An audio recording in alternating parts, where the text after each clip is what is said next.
Hello my YouTube friends, welcome back to my channel.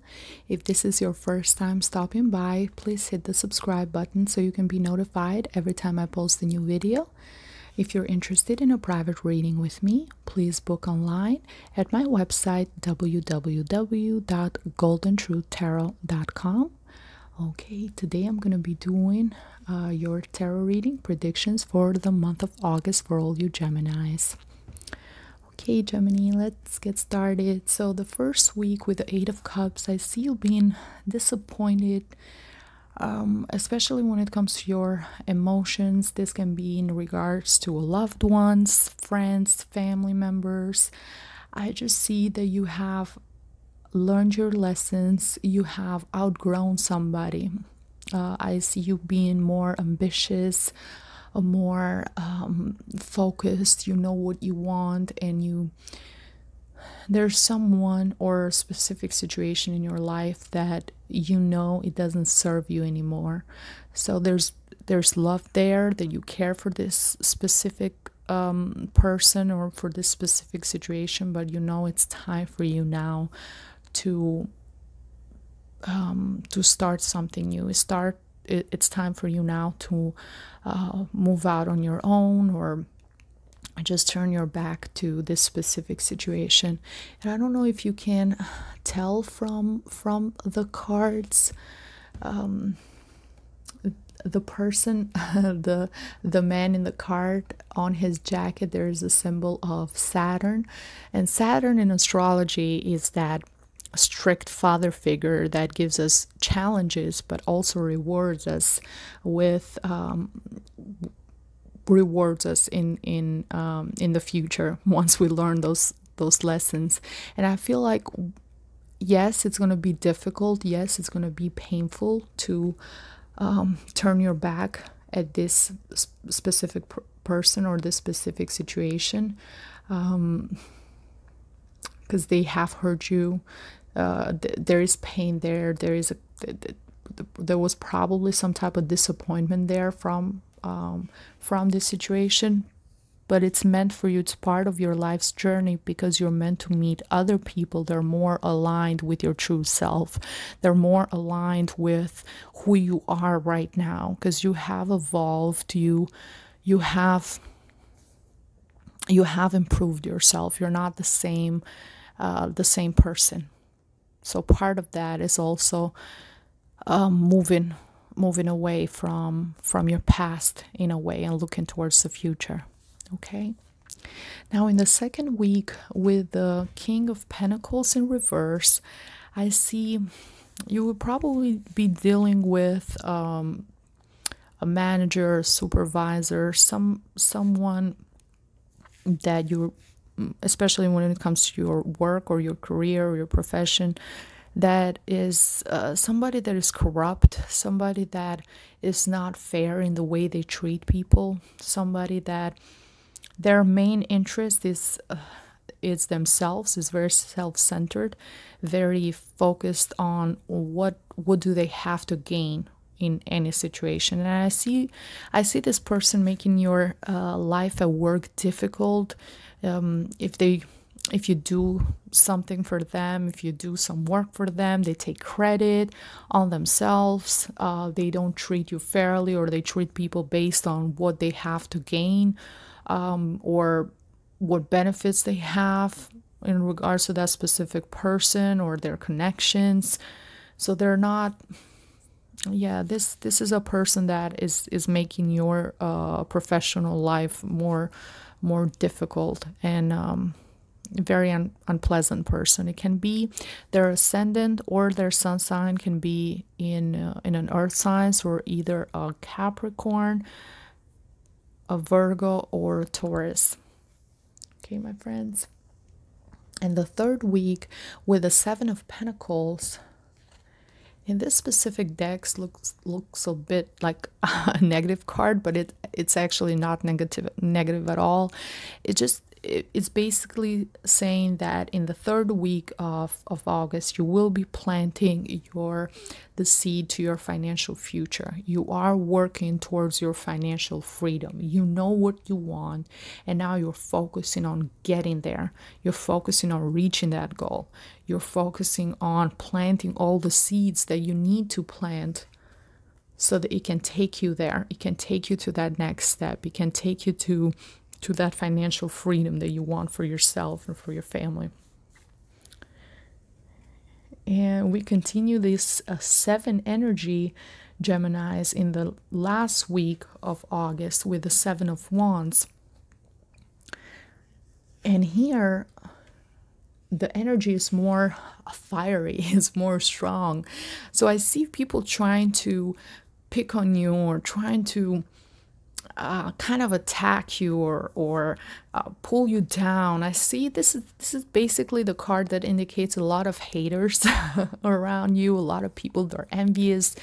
They're jealous of your success. They see the determination. They can see the fire. They can see the determination. They can see your the future in you. They can see all of that, and they just want to bring you down. But you're strong. You're confident. You know what you're doing. You know your goals. You know what you're working for, and you're not going to let anybody bring you down. You're not going to let anybody tell you that you're wrong or that this specific thing is not going to become true. You know it's going to happen.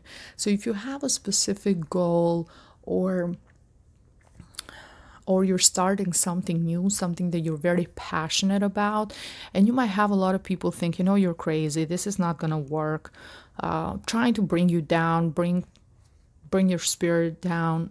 Don't let that happen. Be strong, fight for it. If it feels right in your heart, then it's the right thing to do for you. Okay, my friends. And I also want to talk about the number 7, because we have this energy in both weeks, the 3rd and the 4th week.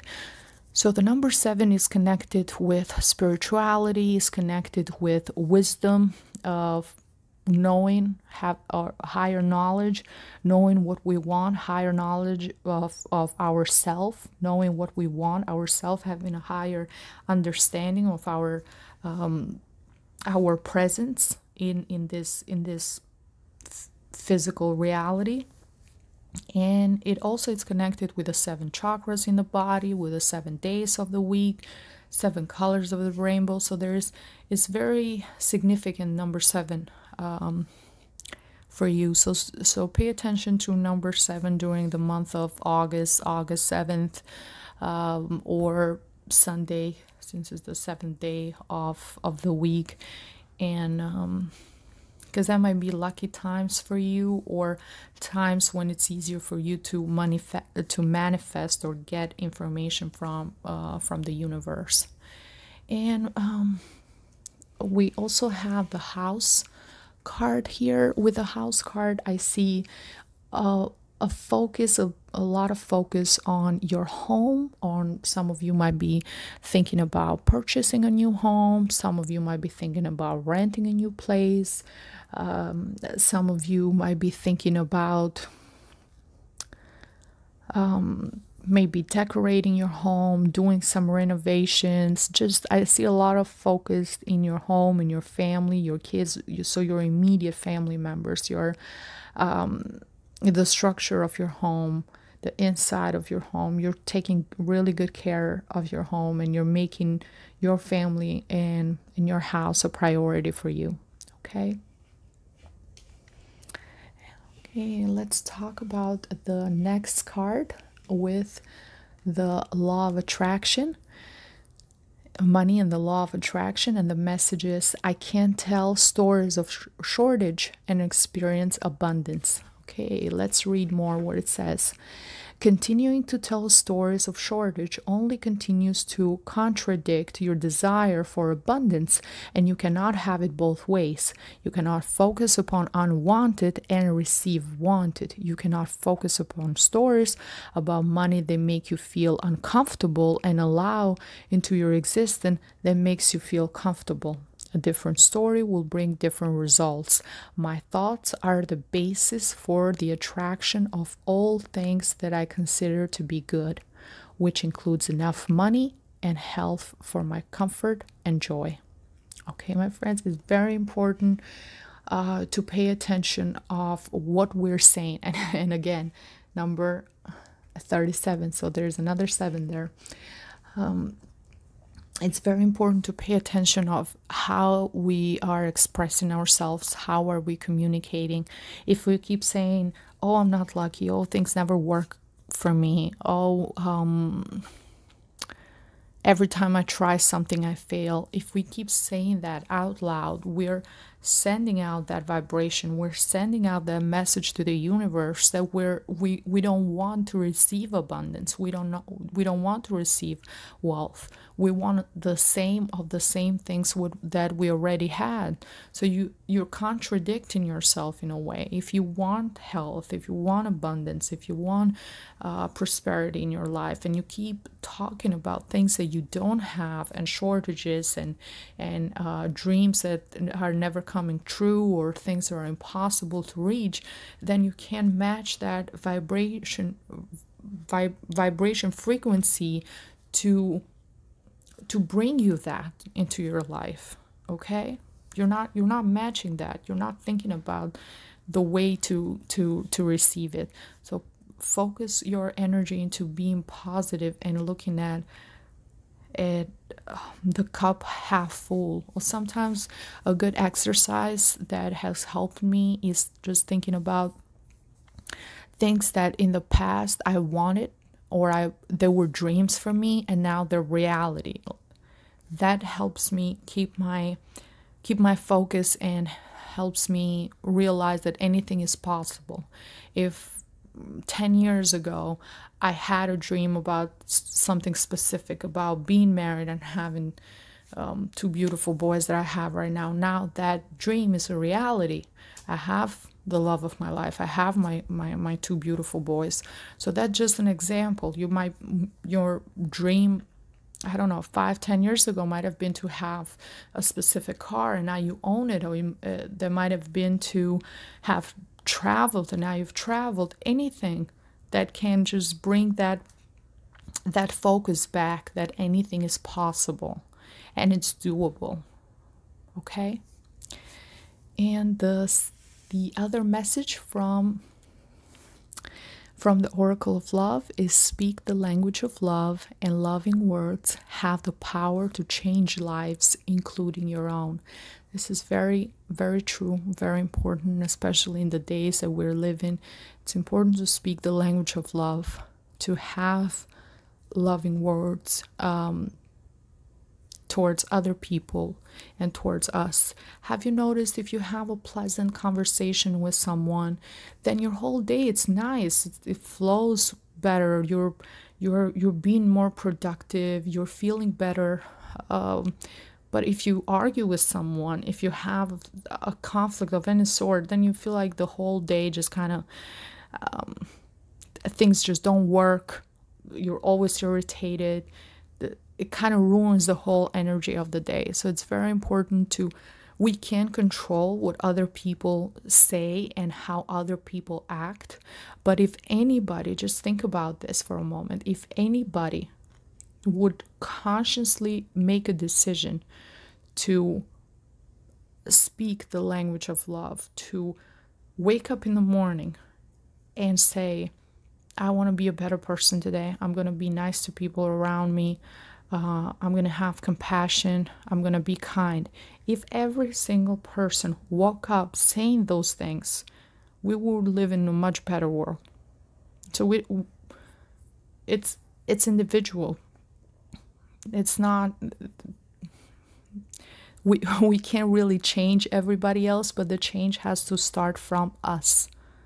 We can change the world, but we have to start from ourself. If everybody starts with their own self, then as a community we have much higher benefits as a community. I think everybody should make an effort to be positive, be kind towards other people, okay, and to raise our consciousness to a higher level.